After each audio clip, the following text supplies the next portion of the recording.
소설가 오헨리라는 사람이 있습니다. 이 오헨리가 쓴 강도와 신경통이라는 소설이 있습니다. 뭐라고요? 강도와 신경통. 네, 강도와 신경통. 재밌죠? 하루는 강도가 잠자는 이 주인을 깨워서 총으로 손들어! 이렇게 위협했습니다. 잠결에 얼떨결에 일어난 주인은 벌벌 떨면서 겨우 왼손만 들었습니다. 왼손만 들었습니다. 자, 강도가 말합니다. 오른손도 들어! 그래서 오른손도 들어! 그러니까 집주인이 말합니다. 미안하지만 오른손은 신경통에 걸려서 도저히 들 수가 없습니다. 라고 말했다고 합니다. 신경통. 그러니까 강도가 말합니다. 아침에 죄송합니다. 제기랄. 나도 그놈의 신경통 때문에 오른손을 이렇게 쓰지 못해서 이 강도짓을 하고 있습니다. 라고 말했다고 합니다. 강도 역시 이 오른쪽 신경통으로 인해서 일을 못하게 되자 강도짓을 하게 되었다. 그래서 이 정말 강도짓을 하러 온 이 강도와 또 이 정말 이 집주인이 서로 공감대가 형성이 돼가지고 밤새도록 이런 얘기 저런 얘기 신경통 얘기 관절염 얘기 하다가 새벽녘에 헤어졌다고 합니다. 네, 동병상련 무슨 말입니까? 같은 병을 앓는 환자끼리 서로 가엾게 여긴다는 뜻으로 어려운 처지에 있는 사람끼리 서로 동정하고 공감하고 도와준다라는 뜻이 이 동병상련이라는 거죠. 하나님은 내가 예수와 하나 되고 또 바울과 하나 되고 또 성도님들이 서로 하나 되기를 원하고 바라신다는 거죠. 그래서 오늘 2월을 시작하면서 우리 모두가 이 믿음의 동병상련의 믿음으로 한 달을 이기고 승리하기를 주의 이름으로 축복합니다. 그렇게 하기 위해서 어떻게 해야 되느냐? 31절 32절 읽겠습니다. 오병이 명을 받은 대로 밤에 바울을 데리고 안디바드리에 이르러 이튿날 기병으로 바울을 호송하게 하고 영내로 돌아가니라. 예, 믿음의 동병상련의 삶을 살기 위해서 어떻게 해야 되느냐? 그리스도의 좋은 군사로 모집한 사람을 우리가 기쁘게 해야 된다는 거죠. 우리 모두가 예수 그리스도의 좋은 군사인 줄로 믿습니다. 우리를 군사로 모집한 분이 누구예요? 예수님이라는 거죠. 하나님. 그래서 우리의 삶이 하나님을 기쁘시게 예수님을 영화롭게 하는 삶을 살아가야 된다는 거예요. 자, 오늘 본문에 보니까 천부장이 이게 루시아라는 사람이 있습니다. 천부장 루시아가 이 바울의 호송 명령을 내렸습니다. 자, 그러자 명령을 받은 보병은 어떠한 군인입니까? 걸어가는 군인이라는 거죠. 이 보병이 어둠을 이용해서 다음날 아침에 이 안디바드리에 도착했습니다. 이 안디바드리는 예루살렘에서 약 50km 정도 떨어진 곳에 위치하고 있습니다. 그러니까 천부장의 명령을 받은 이 보병들이 밤에 50km가 되는 이 길을 다음날 아침에 도착하기 위하여 상당한 강행군을 하는 것을 우리가 알 수가 있습니다. 예, 이들이 밤새, 그런데 중요한 거, 밤새 50km를 행군한 후에 어떻게 했느냐? 휴식을 취하지 않고 도착한 즉시 또 예루살렘으로 이렇게 귀환했습니다. 그 이유는 무엇이냐? 너무 많은 군사들이 빠져나왔기 때문에 이 본대는 비어있기 때문에 정말 부지런히 밤새도록 도착한 후에 다시 또 이 예루살렘으로 또 귀환하게 되었습니다. 즉 바울의 호송을 맡은 이 보병들이 천부장의 명령에 충실하였다는 거죠. 자, 이것이 당시 로마 군인의 진정한 모습이었습니다. 자, 저들은 일단 로마 군인으로 소집을 받으면 자기들을 소집한 주의자의 명령에 대하여 절대적으로 순종했다는 거죠. 아니, 복종했다는 거예요.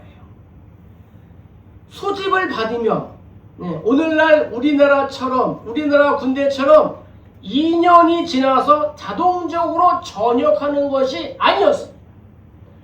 더 이상 전쟁을 할 수 없는 나이가 될 때까지 전쟁터에서 일생 동안 자신을 소집한, 자신을 부른 지휘자와 생사고락을 함께 했습니다.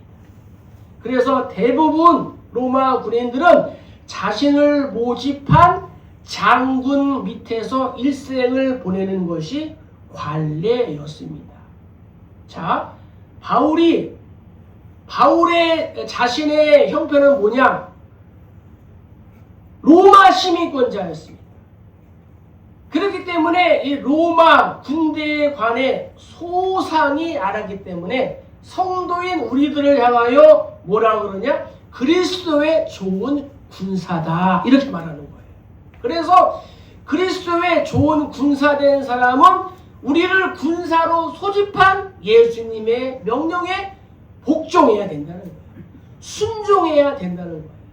일반 군인들도 자기를 부른 이 상관의 명령에 복종을 하는데, 우리를 이 시대에 그리스도의 병사로 부름을 받은 우리는 예수 그리스도라는 이 대장 이름 앞에 우리가 순종하고 또 복종하고 충성해야 될 줄로 믿습니다. 그래서 성도인 우리는 자신을 소집한 자를 기쁘시게 하기 위해 있는 존재라는 거예요. 그런 거예요. 우리가 그리스도 예수 밖에 있었을 때에는 우리 자신을 위하여 살아가는 그러한 존재였습니다. 사실 이기적인 존재였습니다. 나만 아는 존재였습니다. 그러나 우리의 상황은 예수를 믿은 우리들은 예수를 구주로 고백하고 내 마음에 영접했다면 우리의 삶의 모습은 달라져야 된다는 거죠. 삶의 가치관이나 이 방식이 달라지고 오직 그리스도만을 위하여 살아가야 될 줄로 믿습니다. 막 결혼한 신혼 부부가 있습니다. 서로를 기쁘게 하기 위하여 얼마나 노력하겠습니까?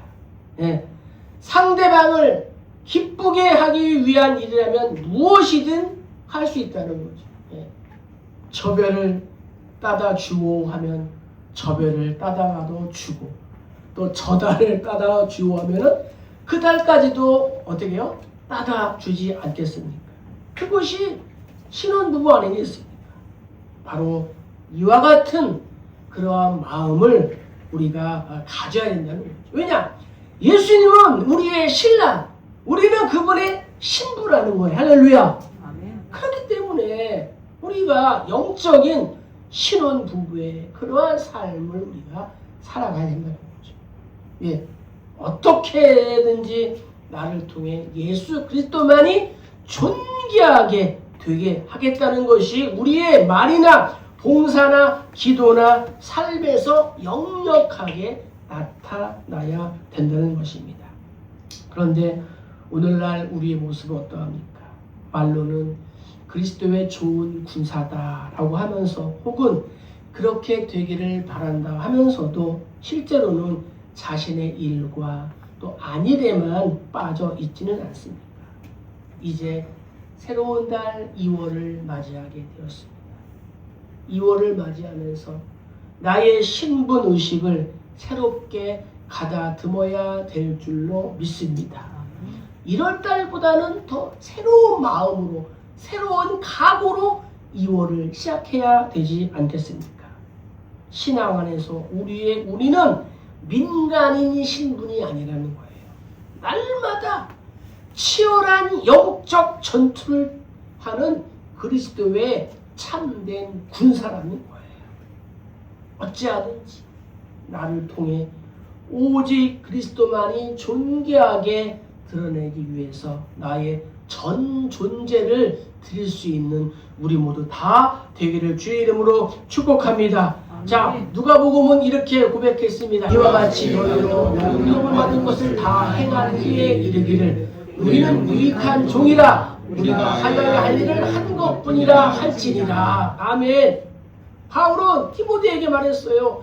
너는 그리스도의 좋은 병사로 나와 함께 고난을 받으라. 병사로 복무하는 자는 자기 생활을 얽매이는 자가 하나도 없나니 이는 병사로 모집한 자를 기쁘게 하려 함이라. 이렇게 고백했다는 거죠. 우리 모두도 하나님 앞에 서는 날 이 무익한 종이 내가 해야 할 것을 당연히 한 것뿐입니다 라고 고백할 수 있기를 축복합니다. 병사로 모집한 예수 그리스도를 기쁘시게 하는 우리 모두 되기를 주의 이름으로 축복합니다. 자, 두 번째는 34절이에요. 총독이 있고 바울들은 어느 영지 사람이냐? 그러고 길리기아 사람인 줄을 알고. 두 번째, 우리가 동병상련의 믿음으로 우리가 한 달을 시작하기 위해서는 자신의 영적인 소속이 어디인가에 대한 정체성이 분명히 있어야 된다는 거죠. 나의 정체성은 무엇인가? 그리스도인이라는 거예요. 우리의 정체성은. 자, 벨릭스 총독이 바울에게 당신은 어느 영지 사람인가? 라고 물었습니다. 즉 어느 지역 출신이냐라는 말이에요. 이것은 이 총독이 이 바울이 내가 관할하는 지역의 사람인지 여부를 알고자 함이었습니다. 당시 로마 시민권을 가진 자에 대한 재판은 그의 출신 관할 지역에서 했습니다. 그래서 총독인 벨릭스는 먼저 바울의 이 영지 또 자신의 관할지인가에 대하여 알 필요가 있었습니다. 근데 바울은 나는 길리기아 사람입니다 라고 대답했습니다. 자, 벨릭스 총독은 유대의 총독이면서도 이 수리아와 길리기아의 이 대사를 겸임하고 있었습니다. 그래서 바울에 대한 재판은 바로 벨릭스 소관이었습니다. 자, 당시에는 이러한 법이 있었습니다. 어떤 법이냐? 포르키아 법. 무슨 뜻이냐? 로마의 시민권을 가진 사람은 그 누구든지 로마에서 정당한 절차에 의하여 정당한 재판을 받을 권리가 있다라고 규정하는 이 법이 포르키아 법이라는 거죠. 이 법에 의해서 이 바울은 천부장에게 내가 로마 시민권자입니다 라고 밝혀서 이 법의 보호를 받으려는 그러한 의지를 가지고 있었다는 거예요. 자, 이것은 하나님의 놀라운 지혜입니다. 바울을 이방인의 구원을 위한 사도로 하나님께서 바울을 부르셨다는 거죠. 바울은 하나님의 부르심을 받기 전에 로마 시민권자로서 또 이 신앙의 정말 이 훌륭한 그러한 가문의 사람으로 준비됐다는 거예요. 그러니까 바울을 하나님께서 로마로 보내기 위한 하나님의 계획이라는 거죠. 사람에게는 누구에게나 자기의 고향이 있습니다. 그리고 그것은 영원히 자기의 소속이 되는 거예요. 그런데 이것은 육적인 측면만 있는 것이 아닙니다. 영적인 면에서도 그렇다는 거예요. 사람에게는, 특별히 성도에게는 영적인 면에서도 고향과 소속이 있는 줄로 믿습니다. 예수께서는 일찍이 당신을 비방하는 유대인들을 향하여 이렇게 말씀하셨습니다. 너희는 너희 아비 마귀에게서 났으며 너희 아비의 욕심을 너희도 행하고자 하느니라 라고 말씀하셨어요. 마귀가 자기의 아비이고 고향인 자들은 마귀의 일을 좋아합니다. 그래서 세상적입니다. 정욕적입니다. 개인적입니다. 거짓말을 잘하고 음탕한 것을 좋아하며 미움과 다툼과 시기를 좋아하게 되었습니다. 그리고 그러한 특징들은 반드시 또 나타나게 되어 있습니다. 은연중에라도 반드시 드러나게 되어 있다는 거죠. 반면에 하나님으로부터 난 자들은 어떠합니까? 그들은 하나님의 성품을 따라 거룩한 것을 좋아합니다. 구별된 삶을 살고자 애씁니다. 절제하기를 좋아합니다. 사랑하는 것을 좋아하고 예배를 사랑하고 하나님을 사랑합니다. 그래서 요한은 이렇게 말했습니다. 하나님께로부터 난 자마다 죄를 짓지 않는다라고 했습니다. 이제 이러한 말씀을 우리가 전제로 나 자신을 돌아보아야 된다는 거예요. 나는 어디에 속해 있습니까? 내가 속해 있는 영지는 어디입니까? 천국입니까? 지옥입니까? 진노의 자녀입니까? 하나님의 자녀입니까? 양입니까? 염소입니까? 빛입니까? 어둠입니까? 예수를 20년 이상 믿으면서도 이것에 대한 정확한 개념이 없이 신앙생활을 하는 사람들이 너무나 많이 있습니다. 이 둘 사이에서 확고한 입장 표명이 없이 어정쩡하고 우유부단한 상태에서 자신의 이익을 따라 신앙생활하는 사람들이 많이 있다는 거예요. 그러나 사람이 육신의 소속을 알듯이 성도는 자신의 영적인 소속을 분명히 알아야 될 줄로 믿습니다. 즉 자신이 나는 하나님께 속해 있다라는 분명한 정체성이 있어야 된다는 거예요. 분명한 자, 의식이 있는 성도는 은연중에라도 자신이 천국 백성임을 삶으로 나타나게 되어 있습니다.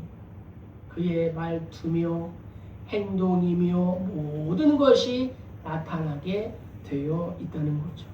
그러므로 우리에게 아직도 천국 백성된 우리의 영지가 천국이라는 것을 우리가 알면서도 그러한 하나님의 자녀된 특징이 없다면 오늘 말씀을 통하여 나의 정체성을 새롭게 분명하게 하시기를 주의 이름으로 축복합니다. 아멘.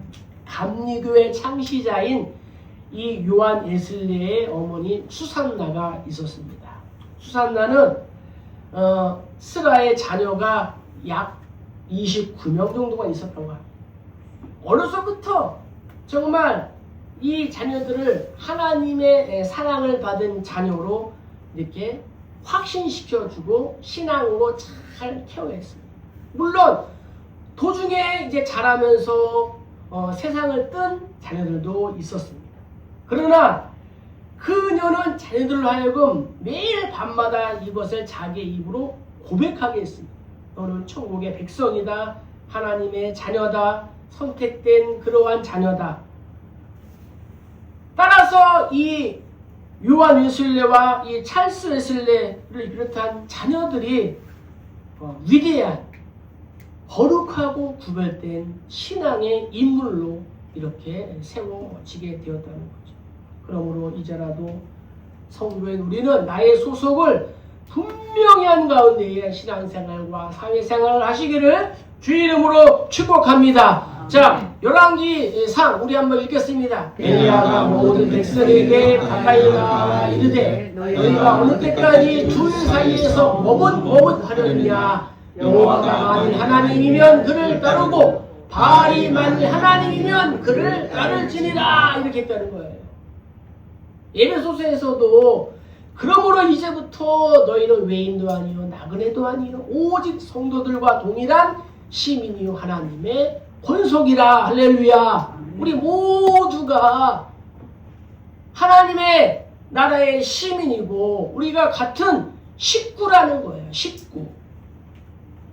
바울은 40인의 유대인으로 구성된 암살단에 의하여 살해당할 위기에 직면했지만 바울은 천부장의 이러한 지혜로 안전하게 보호될 수가 있었습니다.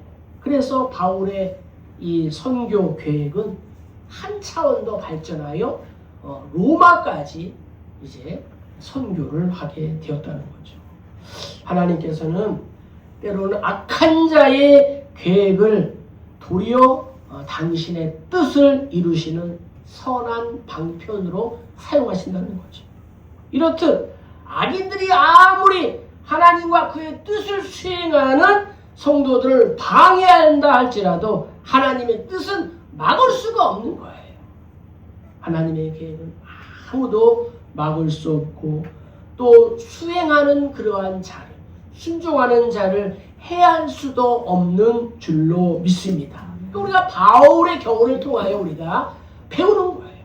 그러므로 우리 모두 믿음의 확신, 구원의 확신을 가지시기를 축복합니다. 그리고 내가 하나님의 뜻을 수행하고 있다면 어떠한 고난과 위기를 만난다 할지라도 두려워하지 말고 담대하기를 축복합니다. 너희가 세상에서 환난을 당하나 담대하라. 내가 세상을 이겼노라. 고 예수님께서 말씀하셨다는 거죠. 하나님이 아버지의 집을 떠나 홀로 광야를 지나 외삼촌 라반의 집으로 향하는 야곱을 만나 주셨습니다. 그리고 야곱에게 이렇게 말씀하셨습니다. 야곱아, 내가 너와 함께 하며 너를 지키며 내 뜻을 다 이루기까지 너를 떠나지 아니할 것이다. 할렐루야. 야곱과 함께 하신 하나님이 오늘날 나와도 함께 한다는 것을 꼭 기억하시기를 주의 이름으로 축복합니다. 자, 이제 35절입니다. 이르되 너를 고발할 사람들이 오거든 내 말을 들으리라 하고 헤롯궁에 그를 지키라 명하니라. 아멘. 나를 지키시는 하나님의 섭리와 인도하심은 늘 있다는 거예요. 나를 지키고 인도하시는 하나님, 네 글자로 임마누엘, 할렐루야. 네, 임마누엘 하나님의 손길은 늘 있다는 거예요. 바울은 총독 벨릭스 앞에 서게 되고 또 헤롯 궁에 이렇게 감금되게 되었습니다. 이 헤롯 궁은 정말 이 안티파렐의 손자인 헤롯 대왕에 의하여 BC 24년부터 건축되기 시작되었습니다. 이 헤롯 궁을 건축한 이 헤롯 대왕이 바로 예수님을 죽이려고 2살 이하의 남자에 대하여 학살령을 내는 장본인입니다. 그런 사람이 만든 궁에 바울이 갇히게 되었습니다. 성경에 보면은 비전의 사람, 사명의 사람이라고 해서 늘 그 길이 평탄치만은 않습니다. 오히려 고난과 핍박이 더 많았던 것이 사실입니다. 아브라함의 경우를 보세요. 또 요셉의 경우를 보세요. 다윗의 경우를 통하여 우리가 배울 수 있습니다. 아브라함은 아들을 낳기까지 25년의 세월을 보냈습니다. 이 요셉은 정말 형들에게 이 인신매매를 당해서 정말 이 애굽 땅에서 총리가 되기까지 13년의 세월이 있습니다. 다윗도 억울한 누명을 쓰고 도망다니다가 왕이 되기까지의 이 10년의 이러한 세월을 보냈다는 거죠.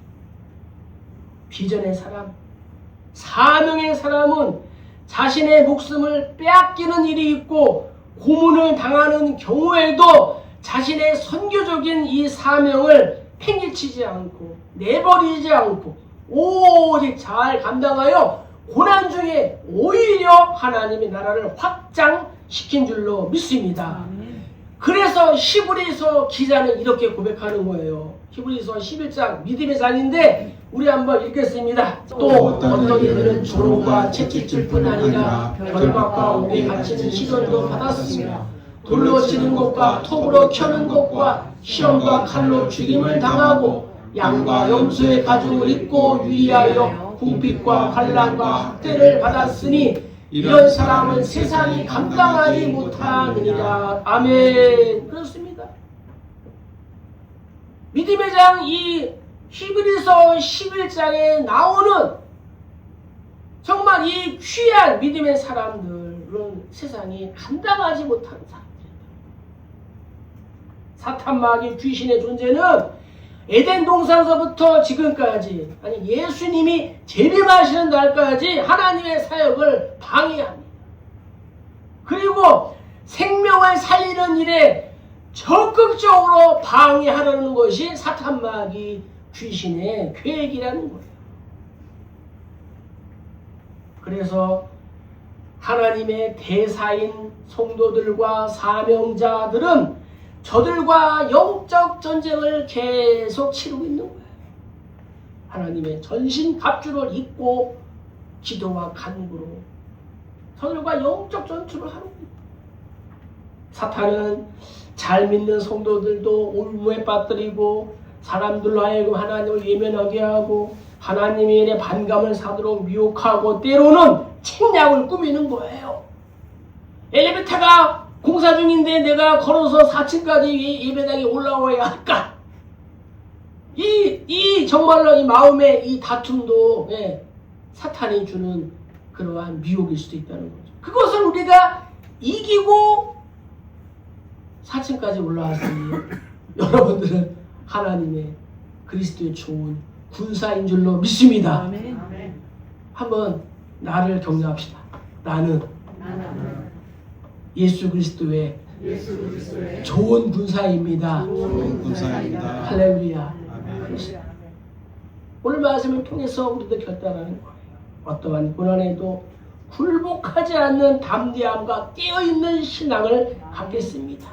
내게 주신 비전과 사명으로 생명을 살리는 일에 최우선을 하겠습니다. 이 결단만 해도 마귀는 무서워서 벌벌벌 떨고 도망가게 될 줄로 믿습니다. 아멘.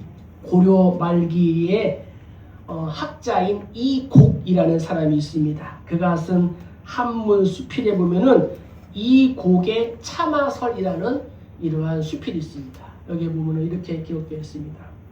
임금은 백성으로부터 힘을 빌려서 높고 부귀한 자리를 가졌고 신하는 임금으로부터 권세를 빌려 은총과 귀함을 누리며 아들은 아비로부터 지엄이는 치아비로부터 또 비복은 상전으로부터 힘과 이 권세를 빌려서 가지고 있다. 그 빌린 바가 또한 깊고 많아서 대개는 자기 소유로 하고 끝내 반성할 줄 모르고 있으니 어찌 미혹한 일이 아니겠는가. 이렇게 말했다는 거죠. 우리가 가진 지식, 경험, 재산, 지위, 명예, 달란트 다 하나님께 빌린 것이고 구원마저도 하나님의 은혜로 거저 받은 줄로 믿습니다. 그래요. 너희는 그 은혜에 의하여 믿음으로 말미암아 구원을 받았으니 이것은 너희에게서 난 것이 아니요 하나님의 선물이라. 행위에서 난 것이 아니니 누구든지 자랑하지 못하게 함이라. 이렇게 말씀하고 있습니다. 그런데 하나님으로부터 그것을 빌려서 쓰면서도 그 권세가 내 것이냐 자기 목적에만 쓰고 하나님이 주신 사명에는 등한히 하고 있지는 않습니다. 나는 어디에 무엇을 위하여 믿음의 사생 결단을 하고 있고 또 믿음의 동변 상련의 마음을 가지고 있습니까? 예수님은 빌라도의 이 이방인 법정에서 재판을 받으셨습니다. 바울도 이방인 이 벨릭스 이 가이사랴 법정에 서게 되었습니다. 예수님과 바울 똑같이 이방 로마 총독의 법정에서 재판을 받게 되었습니다. 그래서 이 두 사건에서 공통적인 것들이 있는 거예요. 신앙의 동병상련. 예수님의 상황이 바울의 상황이고 바울의 상황이 예수님과는 비교는 안 되지만 그럼에도 예수님의 입장이라는 거예요. 동족인 유대인들은 예수님과 바울을 죽이려고 음모를 꾸몄으나 오히려 이방인 빌라도와 천부장과 벨릭스는 유대인의 음모로부터 예수님과 바울을 보호하려고 노력했습니다. 우리는 예수님은 빌라도 법정에서 십자가형을 선고받으시고 갈보리에서 우리를 위하여 속죄의 죽음을 통해 온 유대인뿐만 아니라 전 인류의 구주가 되신 줄로 믿습니다. 바울은 가이사라 법정에서의 신문을 통해 예수님을 땅 끝까지 증거하며 이방인을 살리는 이방인의 사도로서의 새로운 전기를 마련하게 되었습니다. 결국 이 바울의 순교를 통하여 바울이 60년에 순교했는데 313년 로마 제국이 기독교를 공식 이 국교로 이렇게 인정하게 되었습니다. 말씀을 마칩니다. 이제는 우리의 차례입니다. 예수님의 마음이 나의 마음, 바울의 심정이 나의 심정인 줄로 믿습니다.